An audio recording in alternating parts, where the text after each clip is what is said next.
नमस्कार, मेरा नाम है नितेश और आज मैं आपको राज्यसभा और लोकसभा के बीच में अंतर बताऊंगा। तो जैसा कि हम जानते होंगे, जो हमारा ये संसद होता है उसमें तीन हिस्से होते हैं, जिसमें सबसे पहला प्रेसिडेंट जो राष्ट्रपति है हमारा, दूसरा राज्यसभा और तीसरा लोकसभा। इन तीनों को ही मिला के हमारा संसद बनता है। तो ये जो संसद की पद्धति है ये हमने ब्रिटेन से ली है, ये ब्रिटेन से ली है। और अमेरिका में अगर देखा जाए तो वहाँ पे सिर्फ दो ही सदन होते हैं। वहाँ पे जो प्रेसिडेंट है वो सदन का हिस्सा नहीं होता है। अमेरिका में एक सीनेट है और एक हाउस ऑफ रिप्रेजेंटेटिव होता है। तो आइए अब राज्यसभा और लोकसभा के बीच में अंतर देखते हैं। तो सबसे पहले राज्यसभा देखें तो राज्यसभा क्या है, ये एक उच्च सदन होता है और लोकसभा निचला सदन। तो बीच में यही अंतर हो गया कि जो ऊपर का सदन है वो राज्यसभा है, नीचे का सदन लोकसभा। राज्यसभा में राज्यों और संघ क्षेत्रों के प्रतिनिधि होते हैं। जो राज्यसभा है उसमें राज्यों या फिर जो भी केंद्र शासित प्रदेश हैं वहाँ के जो प्रतिनिधि होते हैं वो राज्यसभा में आते हैं। लोकसभा में क्या होता है, संपूर्ण रूप से भारत के लोगों का प्रतिनिधित्व होता है। इसमें क्या रहता है, भारत के जो भी लोग हैं उनका प्रतिनिधित्व होता है।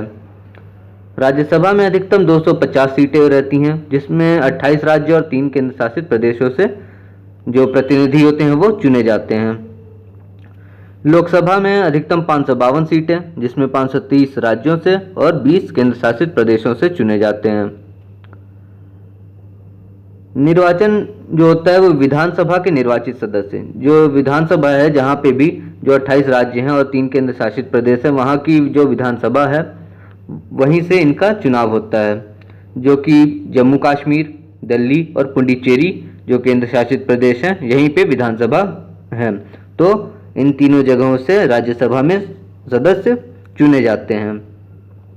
और लोकसभा में जो निर्वाचन होता है वो 18 वर्ष के ऊपर के जो भी व्यक्ति हैं वो वोट दे करके लोकसभा के सदस्यों को चुनते हैं। तो इसमें क्या है, 61वां संविधान संशोधन जो हुआ था 1988 में, उसके द्वारा वोट देने की जो वर्ष था 21 साल से घटा करके 18 वर्ष कर दिया गया। राज्यसभा में अनुपातिक प्रतिनिधित्व होता है, जैसे राष्ट्रपति का चुनाव होता है एकल संक्रमणीय मत के द्वारा। तो इसमें भी क्या है, अनुपातिक एक रेशियो पे, एक फिक्स रेशियो जो है उसको जनसंख्या के आधार पर बनाया गया है। तो उसी रेशियो के अकॉर्डिंग इनका चयन किया जाता है कि मान के चलिए आपका 100 लोग हैं तो उसमें 10-10 लोगों का डिवाइड कर दिया गया कि 10 लोग पे एक प्रतिनिधि होना चाहिए। तो एक रेशियो बना करके सबका बंटवारा किया गया है। और लोकसभा में first past the post system पर निर्वाचन होता है। तो लोकसभा में ये 18 वर्ष के जो भी लोग हैं उनके द्वारा चुने गए जितने भी सदस्य हैं तो वो लोकसभा में जाते हैं। राज्यसभा में और लोकसभा में ये जो निर्वाचन होता है उसमें जनसंख्या का जो प्रतिनिधित्व होता है वो हमारे 1971 के सेंसस के द्वारा होता है। ये 1971 का सेंसस जो है इसलिए माना गया है, एक मानक है, क्योंकि उस समय क्या हुआ था, हमारे देश में इंदिरा गांधी की सरकार चल रही थी और जनसंख्या पे कंट्रोल करने की बात हुई थी। तो उस समय क्या हुआ, जो साउथ इंडिया के दक्षिण भारत के लोग थे तो इन लोगों ने अपनी जनसंख्या तो कंट्रोल कर ली। तो इस क्षेत्र में क्या है, हमारी जनसंख्या काफ़ी कम है और अपर हिस्से में जो थी हमारी जनसंख्या काफ़ी अधिक बढ़ती रही। तो यहाँ पे क्या है, जनसंख्या बहुत ज़्यादा है, जिसकी वजह से अगर अभी जो हाल का जनगणना हुआ था उसके हिसाब से अगर किया जाएगा तो यहाँ पे सीटें ज़्यादा हो जाएंगी। तो अगर कोई भी पार्टी अगर होगी तो उसको अगर जीतना होगा तो सिर्फ ऊपर के ही इन क्षेत्रों में अपना काम करेगी, नीचे के जो साउथ इंडिया है उसके लिए कुछ भी नीति नहीं बनाएगी।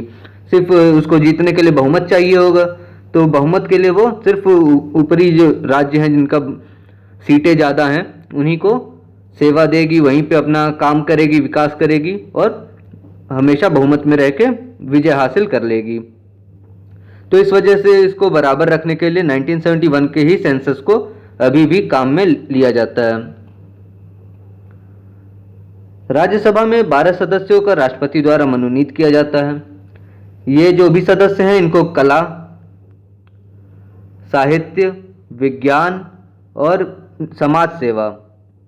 समाज सेवा और विज्ञान के में जो भी अच्छे लोग हैं उनको चुना जाता है।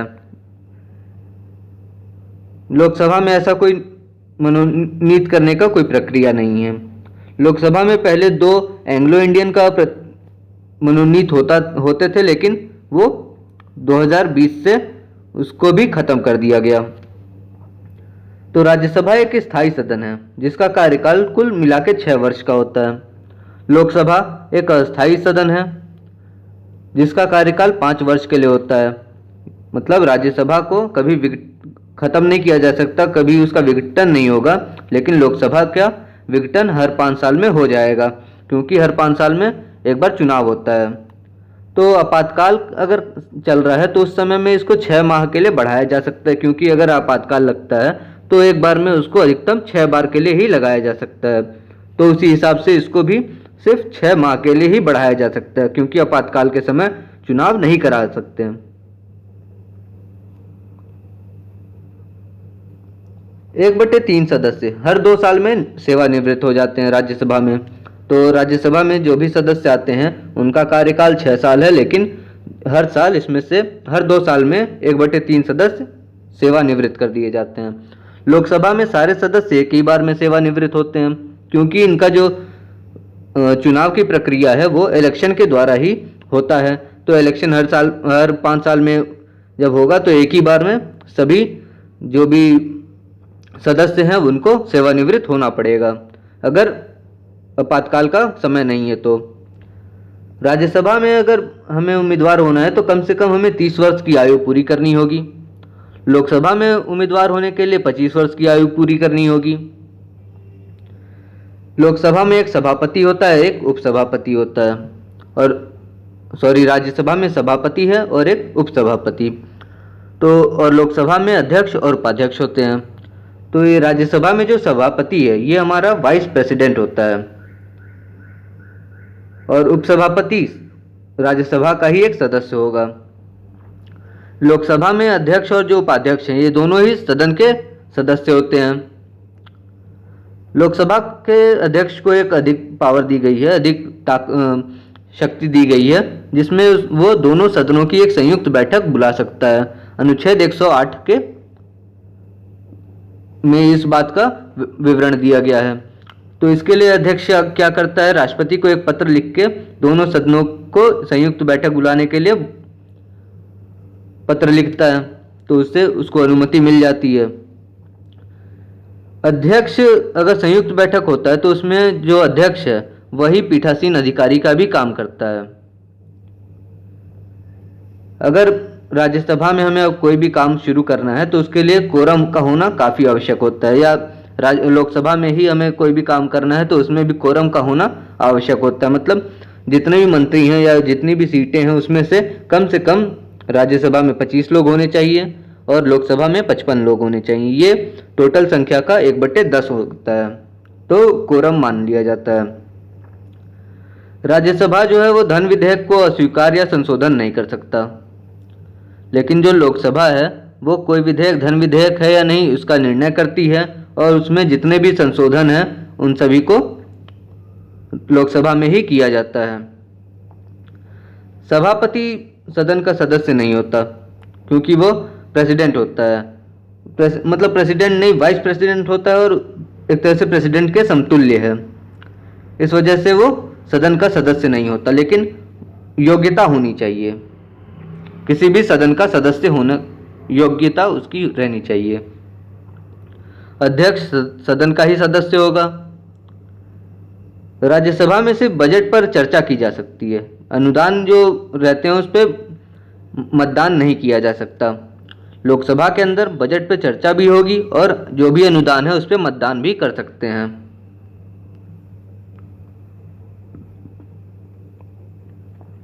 राष्ट्रीय आपातकाल जो है समाप्त करने की शक्ति राज्यसभा में नहीं होती, और लोकसभा में राष्ट्रीय आपातकाल समाप्त करने की शक्ति होती है, क्योंकि लोकसभा में ही जो हमारे सदन के नेता हो गए, मतलब हमारे प्रधानमंत्री जी, और जो मंत्रिमंडल के जो भी मंत्री रहते हैं वो सभी लोकसभा से ही बनाए जाते हैं, और इन्हीं के सुझाव के द्वारा राष्ट्रपति हमारे राष्ट्रपति शासन लगाते हैं और या फिर राष्ट्रीय आपातकाल लगाया जाता है। इसलिए लोकसभा के पास ही इसका शक्ति प्रदान की गई है, और जो मंत्रिमंडल होता है वो लोकसभा के प्रति ही उत्तरदायित्व होता है उसका। राज्यसभा नई अखिल भारतीय सेवाओं का सृजन कर सकती है, चाहे वो राज्य हो चाहे केंद्र हो, उसमें नई अखिल भारतीय सेवाओं को बना सकती है। ये अनुच्छेद 312 में है। तो अखिल भारतीय सेवा कौन कौन सी हैं? वर्तमान समय में 3 अखिल भारतीय सेवा हैं, एक आईएएस, आईपीएस और आईएफएस, जो प्रशासनिक अधिकारी हो गए पुलिस सेवा में और वन विभाग में। ये तीनों ही अखिल भारतीय सेवा में अभी हैं, तो एक किसी नई अखिल भारतीय सेवा को भी बना सकती है। लोकसभा में ये शक्ति नहीं होती है। राज्यसभा राज्य सूची में कानून बनाने के लिए अधिकृत होती है। यह अनुच्छेद 249 में दिया गया है। तो राज्यसभा में क्या होता है, जब राज्यों के वो प्रतिनिधित्व करते हैं तो वो राज्य सूची के अंदर कानून बना सकते हैं, और लोकसभा के पास इसका कोई अधिकार नहीं होता है। Thank you, please share and like the video.